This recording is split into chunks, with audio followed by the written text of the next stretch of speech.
בעולם הפוסט-מודרני שאנחנו חיים, באמת שקרים, אם חוזרים עליהם פעם אחר פעם, הופכים לצערנו לאמת. ואחד השקרים הגדולים שמזינים את מסע ההסתה הפראי הזה שישראל מתמודדת איתו בשנים האחרונות הוא שישראל היא כובשת ביהודה ושומרון מבחינה משפטית, ושהנוכחות של ההתנחלויות ושל ישראלים ביהודה ושומרון או של מפעל כמו סודה סטרים הם הפרה של הבינלאומי.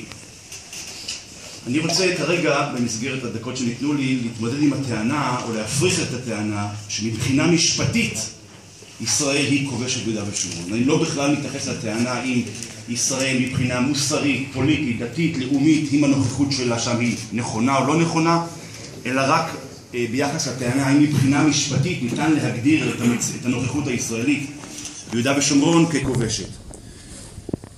המשפט הבינלאומי הוא משפט יחסית אבסטרקטי ולא מוגדר ומתוחם כמו דיסציפלינות אחרות בתחום המשפט, אבל ניתן לחלץ, ולכן אין בשום מקום הגדרה מדויקת של מהי מדינה כובשת. אבל ניתן לחלץ שני יסודות עיקריים מהקורפוס הזה של המשפט הבינלאומי שמתייחס לכיבוש. אחד, מדינה כובשת שטח ממדינה אחרת. שתיים, היא שולטת באוכלוסייה שאין לה אזרחות במדינה הכובשת, במעצמה הכובשת.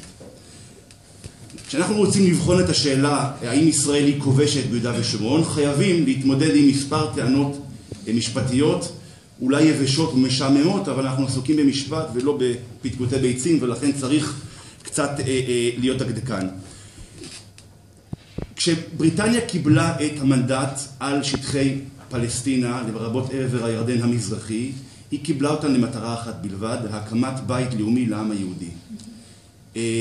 מאוחר יותר, ב-1948, בריטניה מחזירה את המנדט לאומות המאוחדות, שירשו את הסמכויות של חבר הלאומים, ובעצם מסתלקת משטחי פלסטינה, מה שנקרא היום מדינת ישראל, ושטחי יהודה ושומרון.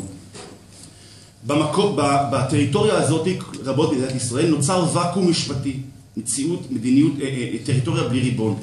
ישראל מתייצבת על גבולות 48 ומכריזה על עצמאות. ירדן פולשת שלא כדין במלחמת תוקפנית, פולשת ליהודה ושומרון ומספחת אותם ב-1950. האקט הזה היה ללא כל ספק לא חוקי, אפילו הליגה הערבית גינתה את ירדן על כך, משום שלירדן לא היו שום תביעות ביהודה ושומרון, והיא נטלה שטח שלא שייך לה. בירדן ב-1950, בעקבות הגינוי של הליגה הערבית, מכריזה שהיא שם רק כנאמן עבור האומה הערבית. ב-1967 ישראל חוזרת ליהודה ושומרון ומסלקת את הריבונות הירדנית שהיא שם שלא כדין, והיא נוטלת את השליטה ביהודה ושומרון. היא אומנם לא מספחת את יהודה ושומרון, אבל היא תופסת שם את השליטה האפקטיבית. עד כדי כך שמלומדים במשפט הבינלאומי טבעו את המונח טרה נוליוס, כלומר מקום בלי ריבונות או טריטוריה ואקום. יהודה ושומרון הם טריטוריה שבהם אין לאף אחד ריבונות חוקית, גם לא לישראל, אבל לישראל אוחזת בהם.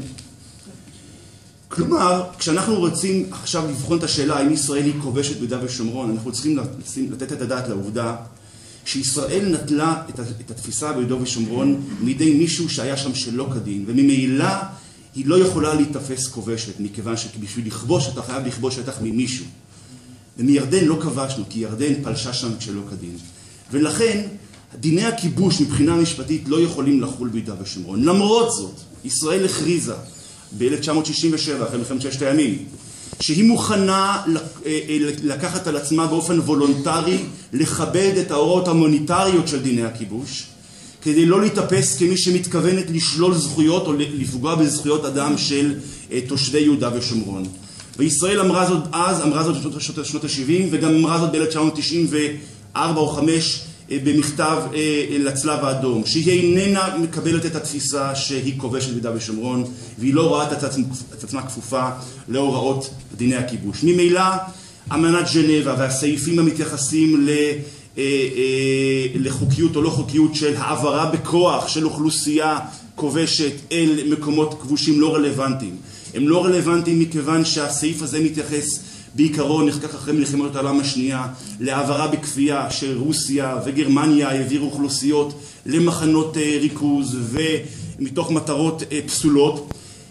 הסעיף הזה, א', לא מתייחס למציאות שבהם אזרחים ישראלים באופן וולונטרי מתיישבים בטריטוריה שאין בה ריבונות חוקית אחרת וטוענים לזכויות שם. לא מדובר באקט כפייה ולא מדובר במקום שבו הוא בכלל מוגדר כשטח כבוש. לכן הטענה המשפטית שישראל כובשת ביהודה ושומרון היא לכל היותר טענה משפטית שניזונה מנרטיב לאומי פוליטי ערבי. אי אפשר להתכחש לעובדה שמרבית העולם מקבל את הטענה הזאת, למרות שהיא לא התקבלה בשום טריבונל משפטי מחייב. אבל מה לעשות, אנחנו יודעים שרוב העולם מקבל גם את הנרטיב הלאומי הערבי הפלסטיני. ישראל כמדינה ריבונית איננה חייבת לקבל טיעון שאיננה מסכימה איתו.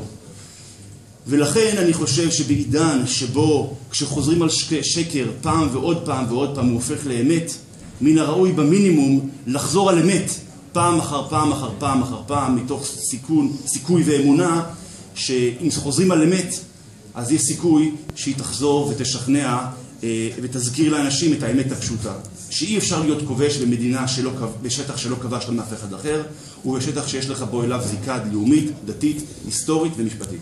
תודה רבה.